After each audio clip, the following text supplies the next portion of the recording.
ഇവനോട് പോയി ഇതൊക്കെ പറയാൻ വേണ്ടി പാതിരാത്രി കയറി വരണോ?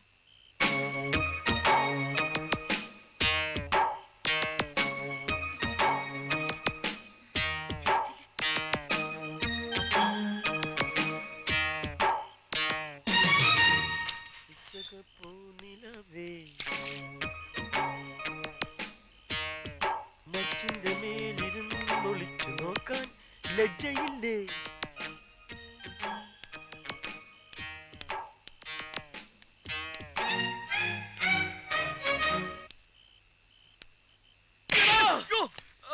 നീ അതേടാ, ഞാൻ തന്നെ.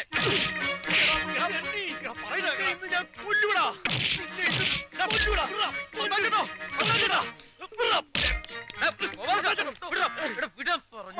ഇവനുണ്ടല്ലോ ഈ ഊളെ, ഇനി ഇവിടെ വെച്ചോണ്ടിരിക്കാൻ പാടില്ല. ഇവൻ എന്റെ പെണ്ണിന്റെ മുറിയിൽ ഒളിഞ്ഞു നോക്കി. അത് ഇവനെ നോക്കിയതാ മത്താച്ചേട്ടാ. എന്നെ നോക്കണത് അവളുടെ മുറിയിലാണോ? എന്നെ കാണണമെങ്കിൽ കക്കൂസി വന്ന് നോക്കണമായിരുന്നു. അപ്പൊ നീ കക്കൂസിലാണ് കിടന്നുറങ്ങിയത്? കിടന്നുറങ്ങിയതല്ല മത്താച്ചേട്ടാ, ഞാൻ കക്കൂസി പോകുന്ന തക്കം നോക്കി ഇവൻ അവളുടെ മുറിയിൽ ഒളിഞ്ഞു നോക്കി. നോക്കി സത്യമാ. അതിനകത്ത് ആരാന്നറിയാൻ നോക്കിയതാ. ഇവൻ കക്കൂസിലായിരുന്നെങ്കിൽ പിന്നെ അതിനകത്ത് ആരാ? അതിനകത്ത് ആര്? അവള് തന്നെ. അല്ല, അതിനകത്ത് അവളെ കൂടാതെ വേറെ ആരാണ്ടുണ്ട്. അവൾ ആരോട് സംസാരിക്കുന്നത് ഞാൻ കേട്ടതാ. അവൾ ആരോട് സംസാരിക്കാൻ? വെറുതെ എന്റെ പെണ്ണിനെ പറ്റി വേണ്ടാതിനം പറഞ്ഞാലുണ്ടല്ലോ. വേണ്ടാതിനോനോ വേണ്ടാത്ത ദിനോനോ ചെന്ന് വാതിലോട് നോക്കണം.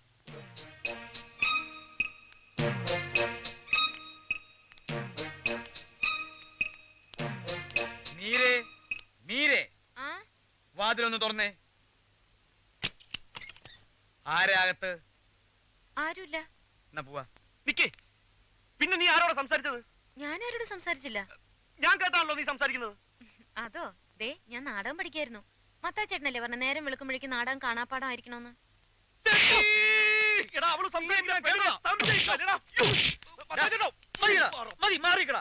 ഇനി മാറാനും മതിയാക്കാനും ഒന്നും പറ്റില്ല. ഇവൻ എന്റെ മുറപ്പെണ്ണിന്റെ ചരിത്രത്തെയാണ് സംശയിച്ചിരിക്കുന്നത്. ഇവനെ ഇവിടെ വെച്ചോണ്ടിരിക്കരുത്. ഇപ്പൊ തന്നെ ഷെയർ കൊടുത്ത് പറഞ്ഞു വിട്ടേ. ഷെയർ കൊടുത്ത് പറഞ്ഞേക്കണോ ഷെയർ കൊടുക്കാണ്ട് പറഞ്ഞേക്കണോ എന്ന് തീരുമാനിക്കുന്നത് ഞാനാണ്.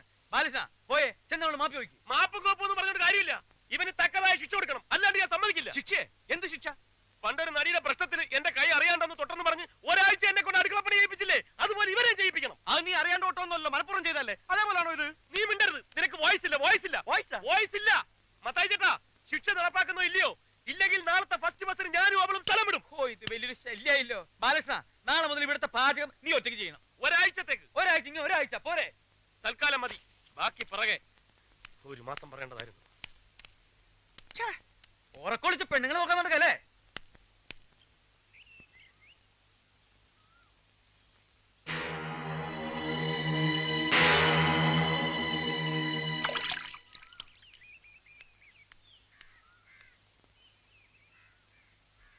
ആഹാ, ആള് ഇവിടെ വന്ന് നിൽക്കുക. നിന്നെ കാണാനും പരിചയപ്പെടാനും ഒക്കെ ആയിട്ട് നമ്മുടെ ക്യാമ്പിലുള്ളവർ ഇപ്പൊ ഇവിടെ എത്തും.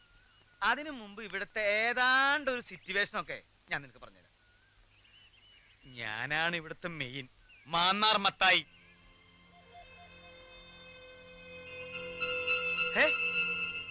ഇതിന് നല്ലോണം ആഴമുണ്ടോ? ആഴം ഞാൻ ചാടി നോക്കിയിട്ടില്ല. ചാടി നോക്കിട്ട് അറിയിക്കാം. എന്നാല് ഞാനൊന്ന് ചാടി നോക്കിയാലോ? എന്ത്? ഇതേ ചാടി ഇതിന്റെ ആഴം വരെ ഒന്ന് ചെന്ന് നോക്കിയാലോ എന്ന്. എന്തിന്? വെള്ളത്തിൽ ഭാരങ്ങൾ ഇല്ലാണ്ടാവുന്നല്ലേ പറയാറ്? നമുക്കൊക്കെ എന്തോരം ഭാരങ്ങളാ. ഈ ഭാരങ്ങളൊക്കെ ഇല്ലാണ്ടാക്കാൻ അങ്ങ് ആഴം വരെ ചെല്ലണം. എന്നിട്ട് ഒരു ഭാരം ഇല്ലാണ്ട് വെറും പൊങ്ങ് തടി പോലെ കിടന്ന് വെള്ളത്തിന്റെ താളത്തിൽ അങ്ങനെ ഒഴുകി നടക്കണം. എന്തൊരു രസമായിരിക്കും അത്. എന്ത് രസം? സത്യം പറ. ഞാൻ ആരോടും പറയില്ല. നിനക്ക് വല്ല ഭ്രാന്തുണ്ടാ? സത്യം പറയുമ്പോ മറ്റുള്ളവർക്ക് ഭ്രാന്തായിട്ടേ തോന്നും. മതി സത്യം പറഞ്ഞത്. പോയേ. ഇതുപോലുള്ള സത്യം മേലിലൂടെ മിണ്ടി പോകരുത്. പോയേ, കയറി പോയേ. ഓ, എന്താ പെണ്ണ് പറഞ്ഞിട്ട് പോയത്? കേട്ടിട്ട് കൊതിയായിട്ട് പാടില്ല. കെട്ടിച്ചടിച്ചാവാൻ.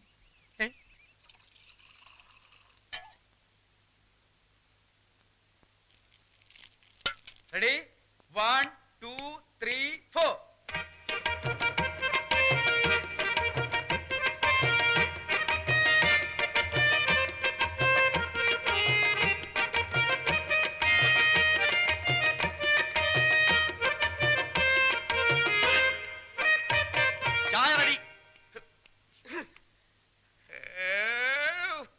എന്താടാ ചായ റെഡിന്ന്? റെഡി ആയെങ്കിൽ ഇങ്ങോട്ട് കൊണ്ടുവന്ന് സപ്ലൈ ചെയ്തൂടെ? സപ്ലൈ ചെയ്യാൻ നിന്റെ അമ്മായച്ചനോട് എന്ന് പറ. അവരെ കൊണ്ട് സപ്ലൈ ചെയ്യാൻ ഒക്കുമെന്ന് ഞാനൊന്ന് നോക്കട്ടെ. ഗോപാലകൃഷ്ണ, എന്താ മീര? എന്താ ഇങ്ങനെയൊക്കെ? ആരെങ്കിലും സപ്ലൈ ചെയ്താ പോരെ, ഞാൻ എടുത്തോണ്ട് വരാം. ഓക്കെ.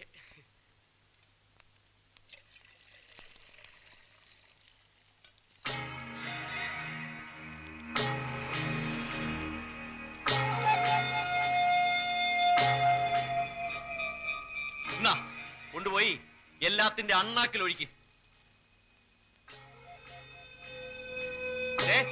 ചായ ഒഴിച്ചു വെച്ചേക്കുന്ന എടുത്തോണ്ട് പോവാൻ.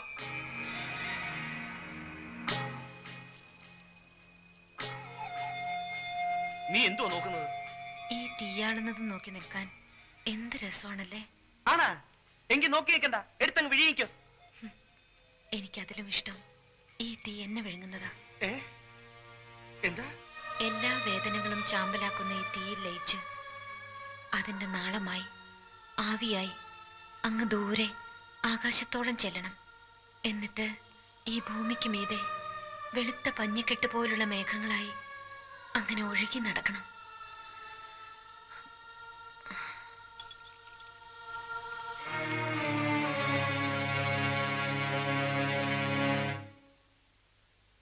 എല്ലാവരും ചായ കുടിച്ചു കഴിഞ്ഞില്ലേ?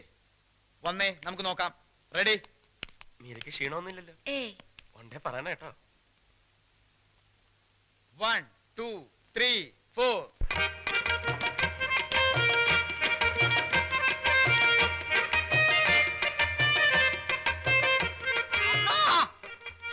കളഞ്ഞില്ലേ കഞ്ഞിങ്കലം? അണ്ണാ ദേ ഇവിടെ അണ്ണാ, ഇങ്ങോട്ട് നോക്കണ്ട. ഇതേതായി കൊരങ്ങച്ചൻ? നീ എന്തിനാണ് അവിടെ കയറി ഇരിക്കുന്നത്? ഇങ്ങോട്ട് ഇറങ്ങ്. ഇറങ്ങാൻ പറ്റൂല അണ്ണാ. ഇറങ്ങാൻ പറ്റൂലെന്നാ? ഇങ്ങോട്ട് ഇറങ്ങണം. ഡാൻസ് ഒന്ന് റിഹേഴ്സൽ ചെയ്യാൻ സമ്മതിക്കില്ലെന്ന് പറഞ്ഞാൽ രാവിലെ മുതൽ ഓരോരോ പാര.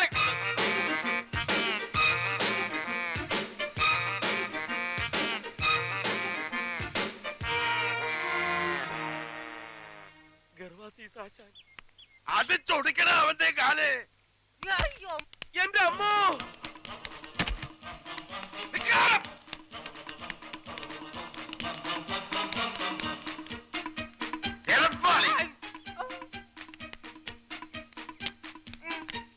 എന്റെ ദൈവമേ, ഈ പിച്ചക്കാരെല്ലാവരും കൂടി എവിടേക്ക് പോണേ? പിച്ചക്കാരന്റെ അപ്പൻ പോകാൻ നടക്കണ.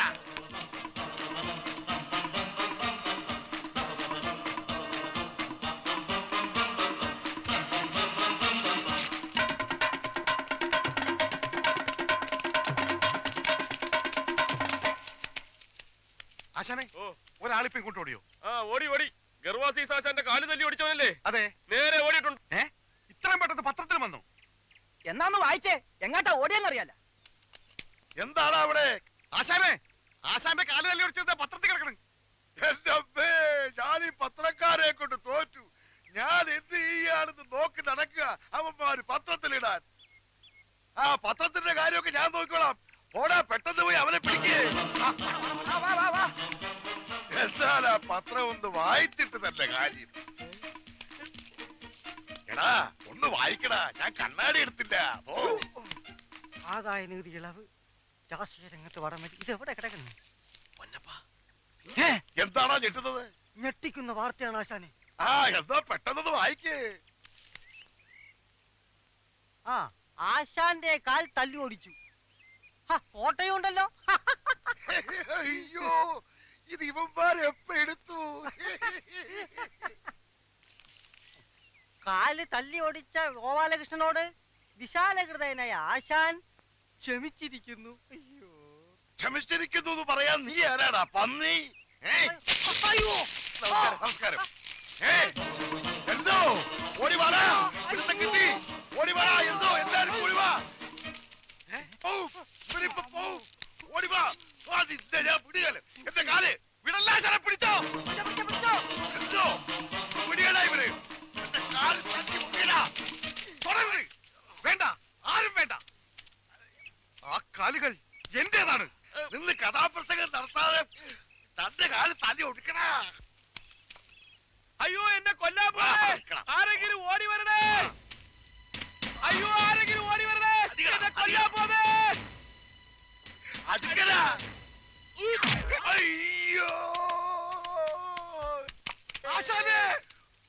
കാല് ഉന്നം തെറ്റിപ്പോയി ആശാനെ. ഒന്ന് പിടിയടാ. അയ്യോ അവനല്ലടാ ആശാനെ പിടിയടാ. അയ്യോ എടുക്ക്. ഓ എന്റെ രണ്ട് കാല് തല്ലി ഒടിച്ച് പെട്ടെന്ന് ആശുപത്രിയിലേക്ക് കൊണ്ടുപോടാ. അയ്യോ അവജീവിത താരകളെ വരുതേനഴുമരുവികളെ ഒഴുകി വരും നന്മകൾ തൻ ഒരു സുന്ദര ഗാനവുമായി നിറപറയും ദീപവുമായി എതിരേൽക്കാം ഞങ്ങൾ താളമേളമോടെ നിന്നെ. മത്തായി ചേട്ടോ, ഒരു കോള് വരുന്നുണ്ട്. ഓളാ ആ ഏതോ ബുക്കിംഗ് കാറി വന്ന് ചാടിയിട്ടുണ്ട്. ഇവനെ കാറി കയറ്റിയത് ഇറങ്ങി വന്നാട്ടെ.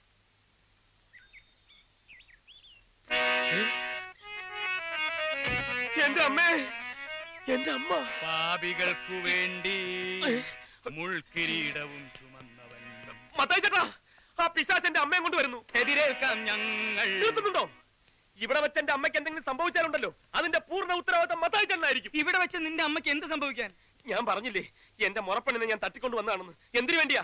മത്തായി ചേട്ടന്റെ ഈ നാടക സംഘം പൊളിയാതിരിക്കാൻ വേണ്ടി. അതിന് മാത്രം ഇവിടെ എന്തുണ്ടായത്?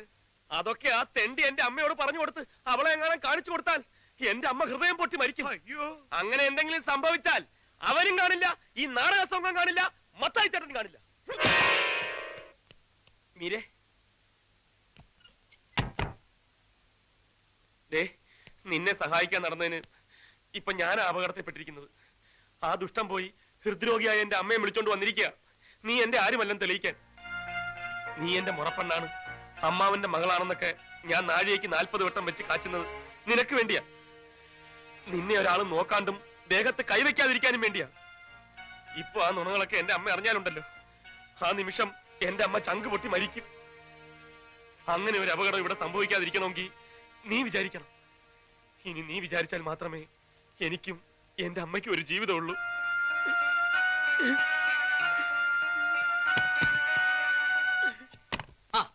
നമ്മുടെ പുന്നാരമോൻ ചോദിക്കും. അയ്യോ അമ്മയാ, അമ്മ ഇതപ്പോ എന്നെ തൊട്ടുപോരുത്. അമ്മ ഇത് ഞാനാ, ഗോപാലകൃഷ്ണൻ. മാറിയിരിക്കടാ. ഏതാടാ അവള്? എവള്? നീ ഇവിടെ കൊണ്ടുവന്ന് നിർത്തിയിരിക്കുന്ന ആ പെണ്ണ് ഏതാന്ന്? ഇതങ്ങനെ കുഴപ്പമുള്ള പെണ്ണൊന്നല്ല, നിങ്ങളുടെ ആങ്ങളയുടെ ഇവന്റെ അമ്മാവന്റെ മോളെ. അമ്മ എല്ലാം ഞാൻ പറയാം. നീ ഒന്നും പറയണ്ട. എനിക്കില്ലാത്ത ഏത് ആങ്ങളയുടെ ഏത് മകളാണെന്ന് പറഞ്ഞാ മതി. ഏതമ്മാവന്റെ ഏത് മോള്? അമ്മ അമ്മാവനും തമ്മിൽ എന്തെങ്കിലും പ്രശ്നം ഉണ്ടെങ്കിൽ ഇവരതൊക്കെ അറിയണോ? ഇതൊക്കെ നമ്മുടെ കുടുംബകാര്യങ്ങളല്ലേ. അമ്മ ഇനി വന്നേ, ഏതമ്മാവന്റെ ഏത് മോള്? അയ്യോ, നിനക്ക് ഞാൻ വെച്ചിട്ടുണ്ടോ പന്നി? ഈ അമ്മയുടെ ഒരു കാര്യം ശരിയാക്കി തരാട്ടാ. ശരിയാണ്, അമ്മയുടെ മകൻ ഒരു തെറ്റ് ചെയ്തു. അമ്മ അറിയാണ്ട് ഞാനൊരു പെൺകുട്ടിയെ സ്നേഹിച്ചു പോയി. ഒരു വലിയ കോടീശ്വരന്റെ കോടീശ്വരിയായ ഒറ്റ മകളെ.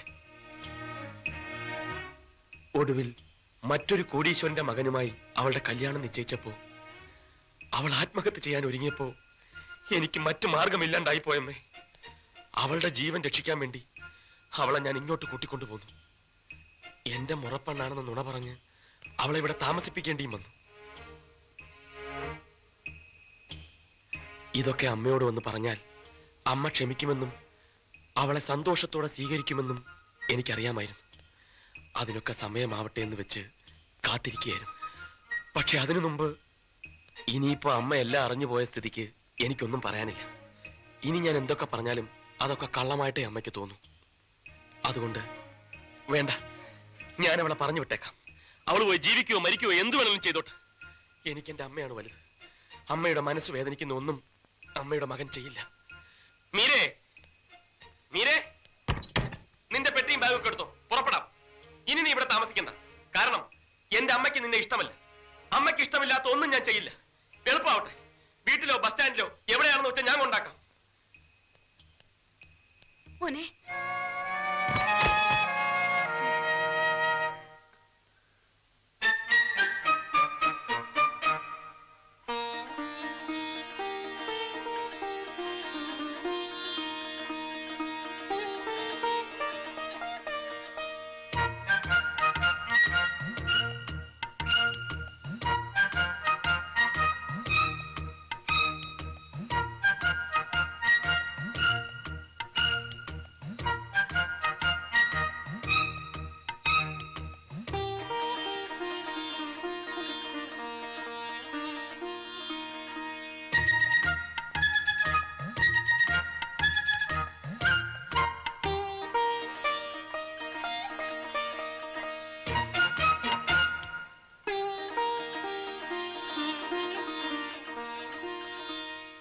എന്ത് ധൈര്യത്തിലാ കുട്ടി നീ ഇവന്റെ കൂടെ ഇറങ്ങി പുറപ്പെട്ടത്?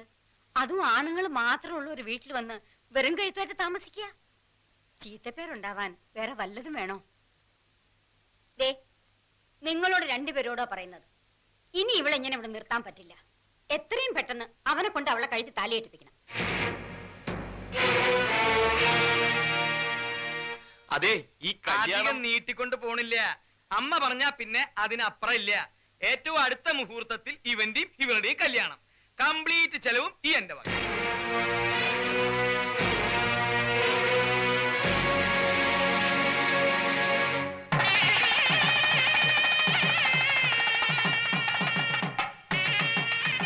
പറയാൻ എന്ത് എളുപ്പമാണ്.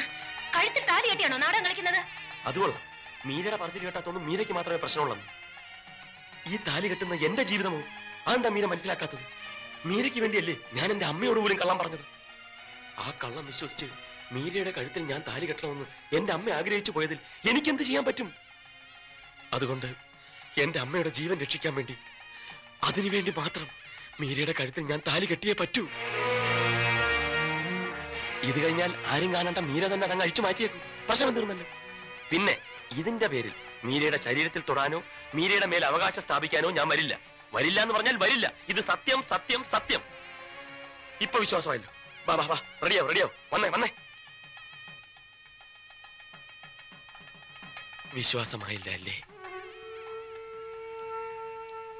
ഞാൻ നിനക്ക് വേണ്ടി ചെയ്തിട്ടുള്ള കാര്യങ്ങളിൽ ഏതെങ്കിലും ഒരെണ്ണം ഒരു ചെറിയ ഉപകാരമായിട്ടെങ്കിലും നിനക്ക് തോന്നിയിട്ടുണ്ടെങ്കിൽ ഞാൻ പറയുന്നത് നീ വിശ്വസിക്കണം. ഇതിൽ കൂടുതൽ പറയാനൊന്നും എനിക്കറിയില്ല. വളഞ്ഞ വഴികളൊന്നും ഞാൻ ശീലിച്ചിട്ടുമില്ല.